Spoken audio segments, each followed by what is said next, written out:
ये बात मैं क्लियर करूं, एक चीज़ बड़ा डिस्टर्बिंग है मेरे लिए। कामरान ने पिछली बार इशारतन कहा,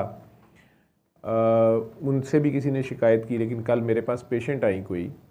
और उन्होंने मुझे ये बात कही कि मैं 3 साल लगे मुझे आपका नंबर लेने में, ढूंढने में, और मैंने सॉरी भी किया उनसे। उन्होंने कहा कि मुझे किसी ने दुआ कराई और उस शख्स ने मुझे कहा कि आंखें बंद करो। तो उसके बाद वो रो पड़ी बात करते हुए कि उसने, मतलब वो बंदा उन्हें नहीं जानता, लेकिन उसने बात, शायद वही बात है आपकी कि शायद उसको भी चढ़ी हुई थी या वो ख़ुद को कलंदरे दौरान समझ रहा था, आई डोंट नो, क्योंकि ये लहजा मेरा नहीं है, ना ही मेरा ख्याल है बाबा जी किसी वीडियो में किसी का होगा। तो उसने उन्हें फ़ोन पे दुआ कराते हुए कहा कि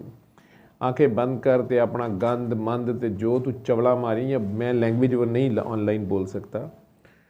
तो वो रो पड़ी, शी वॉज़ 50+। तो उन्होंने कहा कि डॉक्टर साहब मेरा ख्याल है मेरे बेटे से भी छोटी उम्र का वो बंदा होगा, और वो दुआ कराते हुए उसने मुझे ये कहा, पता नहीं उसका अपने आप के लिए बोल रहा था या मेरे के लिए, लेकिन मैंने वो दुआ तो कर ली, लेकिन फिर मैंने उससे बेग किया कि तुम मुझे डॉक्टर साहब का नंबर दे दो। तो आप सब लोग, जब मैंने उनसे फिर नंबर मांगा, पर्टिकुलरली उस बंदे का जो उन्होंने मुझे नंबर दिया, अंदाज़ा मुझे हो गया था, क्योंकि उस बंदे को मैंने पहले भी मना किया था, अगर आप ख़ुद नशे में धुत थे और बाबा जी किसी वीडियो से आपने तौबा कर ली या कच्ची पक्की तौबा हो गई, जब आप दुआ करा रहे हो तो ये ध्यान किया करें कि अगर लाजमी नहीं है, अगर आप नशे में हैं तो आगे बंदा दूसरी तरफ वो भी वैसे ही है,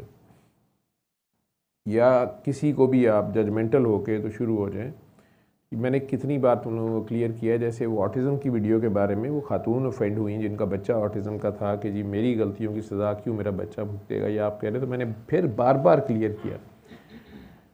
कि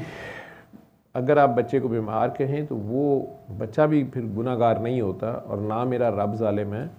हाँ, माँ बाप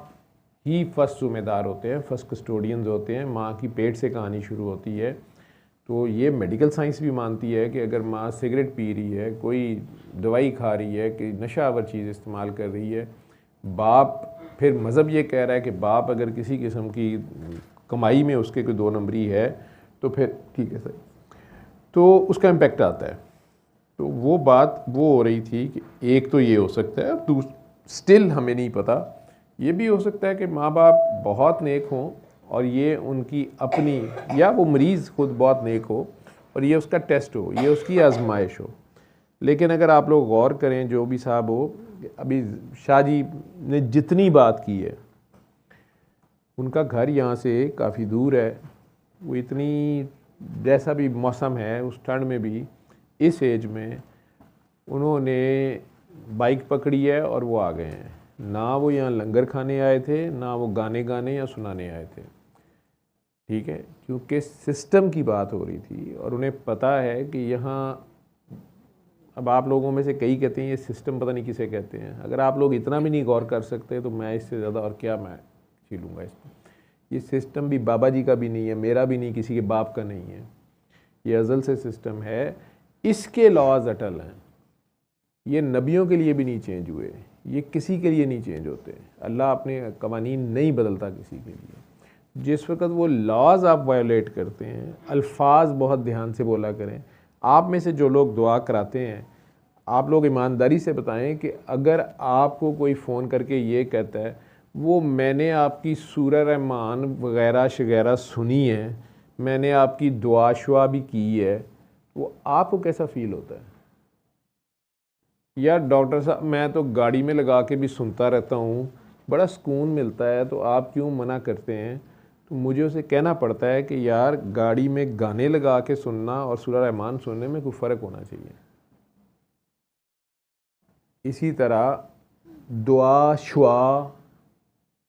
स्लैंग में हम बोल भी जाते हैं, लेकिन कई बार आपका लहजा भी ऐसा ही होता है कि वो आपको अगले को थोड़ा सा कहना पड़ता है कि ठीक है, इसको टके सेर कर दी है, 1 रुपये में चाय के कप पे कर दी है, मुफ्त कर दी है, लेकिन ठुड्डों में नहीं रखा। असल में तो आपको अल्लाह की बात की जा रही है। आपको ये कहा जा रहा है सूरा रहमान नहीं, सूरा रहमान वाले के आगे पेश हो। तो अगर आप इतने ही एरोगेंट हैं और अभी तक आपको बात भी समझ नहीं आई जबकि आप कड़की में भी आ चुके हैं, तो फिर आपकी मरने की सलाह है तो मेरे तुम्हें क्यों पढ़ रहे हैं? आप खुद कर लें। सल्ले अला सल्ले अला सल्ले अला सल्ले अला सल्ले अला शफीना सल्ले अला